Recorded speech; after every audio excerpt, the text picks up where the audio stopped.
On July 3rd, 2020, Candymonium debuted at HersheyPark. Billed as the tallest, fastest, longest, and sweetest ride in the park. But does it live up to the hype? Built by Swedish manufacturer B&M, this is another one of their hypercoaster models that are seen all around the world. Similar rides include Mako at SeaWorld Orlando, Diamondback at Kings Island, and Nitro at Six Flags Great Adventure. Typically, these rides feature long, drawn-out floater airtime moments accompanied with one of the smoothest and most comfortable ride experiences out there. Candymonium also rivals a different hyper in its own park. Skyrush was built by Intimate, and it sits directly next to the new chocolate-colored coaster. So, which is better? Is Candymonium one of the best hypers out there? Should you make the trip out to the sweetest place on earth for a ride? Now on Saturday, August 8th, I got my 2 rides in on the newest thrill ride at HersheyPark. Let's talk about it.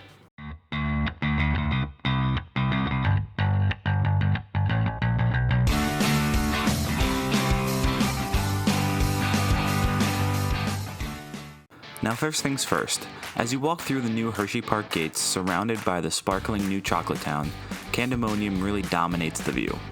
The dark brown track wraps around the entrance plaza, the Kiss Fountain, and is much more welcoming than that old entrance used to be. Now this coaster features an awesome sign complete with, of course, candy, and watching the 3 colorful trains that are also themed to candy run around the area makes you want to just go for a ride. This shiny new hypercoaster sits 210 feet tall with 4,636 feet of track, and it hits maximum speeds of 76 miles an hour. Now, my first impression was that it did seem a little bit short as you walk in, but the first drop dips down into a small valley, so that could play a part. Before I get into how this coaster ranks, let me run through the layout quick for those not familiar. First, one of the 3 trains climbs the speedy chain lift. If you pay attention, you may actually feel the speed of the lift change depending on where the other train is in the block zone. Then comes the first drop, 210 feet at 77.3 degrees. Now this drop really feels like it goes on forever, no matter where you sit in the train. It gives great floater up front and a good pop of ejector into floater airtime in the back. Next comes your typical B&M Camelback Hill. You'll see these on all types of other hypers. In the back, this gives some solid floater, but up front, it may not be as strong and may not kick you out of your seat as much, but is much more sustained. I'm talking 5 solid seconds of floater, where you're out of your seat from just before the crest of the hill to the end. After the Camelback Hill, the hammerhead turnaround is fun. It feels a little bit forceful, especially if you're sitting on the ends, and it definitely feels like a tight turn. Now, it really doesn't stand out versus the rest of the elements, but it does its job for the ride. Next up is another smaller Camelback Hill. Now, this one does have a trim brake which slows the train down.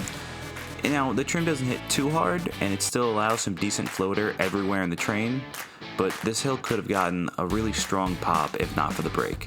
But I understand that it's there for a reason for later in the ride. After you crest that Camelback, the next element is the Speed Hill, which again supplies some good floater air. This is another element that I completely forgot about, and afterwards I didn't really remember it either. It was simply outshined by the others. Now, afterwards, the upward Helix is one of the most intense moments on the ride, and it supplies some good positive forces. Now, if the trim brake didn't hit on the earlier Camelback, this moment may be over the top for some of the general public, which is why I understand why the trim is there. Then there is one of, if not the best moment on the ride. The trains climb up out of the Helix and crest over this wave turn that dives down under the main drop, and it supplies some of the strongest airtime on the ride. In the back, it really shoots you up out of your seat. After talking with my whole family afterwards, this was the one moment that none of them expected and couldn't stop talking about. However, after this great moment, you hit probably the low moment of the ride. As you go up another airtime hill, you hit another trim brake, and this one hits pretty hard. In the front, you feel all your momentum slow, and from the back, you get a good jerk forward. Now, this brake is to limit the speed of the trains, as it takes that wrap around the fountain. But in all honesty, it could really be toned down at least just a bit. The wrap around the fountain itself is pretty aesthetically pleasing and it's really unique. Now, it may not be the most exciting finale on a ride, but it's a great photo op from anywhere in the front of the park, and it's definitely unique and different from other hypercoasters. Finally, the train takes one more quick pop of airtime before climbing up to the brakes. The trains take a swooping turn from the pseudo mid-course brake run into the final set of brakes. Now, overall, Candymonium is an absolutely phenomenal addition to an already stacked lineup at HersheyPark. The airtime throughout is strong floater and it lasts a while. It's not that violent ejector you get on a ride like Skyrush, but it's definitely more comfortable and there's just more of it overall. The three big moments are the first drop, the wave turn, and of course that 5-second Camelback floater hill. Now, it doesn't have to be Skyrush or RMC level ejector, because it isn't designed to, and the park already has that covered. The intensity is nothing really special.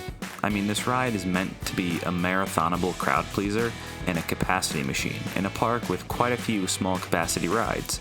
Now, it has its moments, mainly the bottom of that first drop and the upwards Helix, but again, an aggressive hyper is already built in the park, and unlike Skyrush, you should have zero issue sitting down in these nice, comfy clamshell restraints and just going on ride after ride after ride.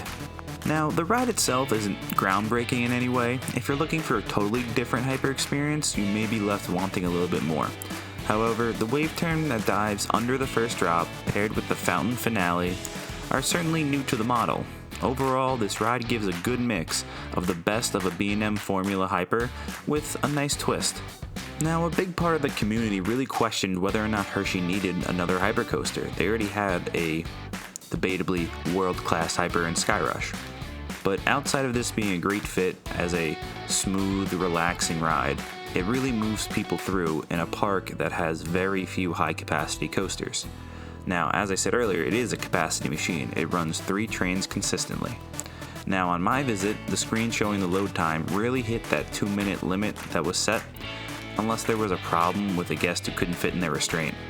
Now, there was one breakdown when I had just reached the loading station on my first ride, but it only took about 3 minutes. They sent an empty train out, and that was the only breakdown I saw all day.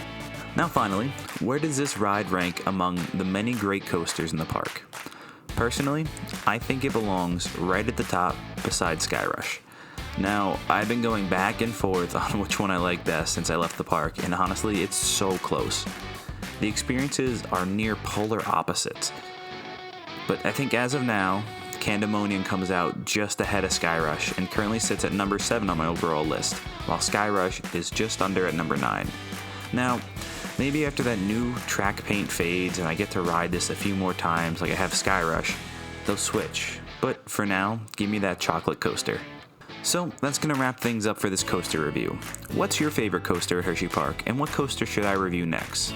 Look out for a full ranking of all the coasters at HersheyPark, and follow us on social media, links below.